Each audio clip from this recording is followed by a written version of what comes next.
মমতা বন্দ্যোপাধ্যায় এবং মিশন ভারত সেবাশ্রমের মধ্যে চলছে বাকযুদ্ধ। অভিযোগের পাল্টা অভিযোগে উত্তর রাজ্যের রাজনীতি। তারই মাঝে মুখ্যমন্ত্রী আশ্রমের প্রতি বিস্ফোরক মন্তব্যের বিরুদ্ধে সুর চড়ালেন সিপিআইএম নেতা মোহাম্মদ সেলিম। কি বললেন শোনাব।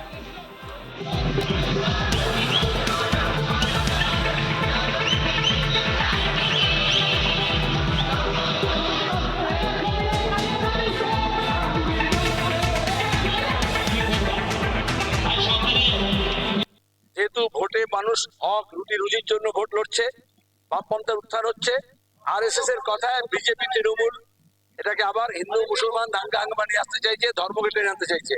রাম মন্দির করে যা হয়নি, মমতা ব্যানার্জি মনে করছেন রামকৃষ্ণ মিশনের নামে বা ভারত সেবাশ্রমের নামে বা কোরআন গীতা এইসব প্রসঙ্গ টেনে নিয়ে এসে আবার মানুষের বেকারীদের জ্বালা, বেকার ছেলে মেয়েদের জ্বালা, শিক্ষার প্রশ্ন, স্বাস্থ্যের প্রশ্ন, দুর্নীতি প্রশ্ন ওটাকে পেছনে ফেলতে যাচ্ছেন। আর মিডিয়া ওরকম নাচতে আরম্ভ করে দেবে, আর বিজেপিও খুব খুশি হবে।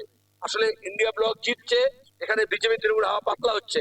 মমতা ব্যানার্জি নির্বাচনী প্রতিযোগিতায় টিকে থাকার জন্য জেনে বুঝে এই বদমাইশিটা করছেন।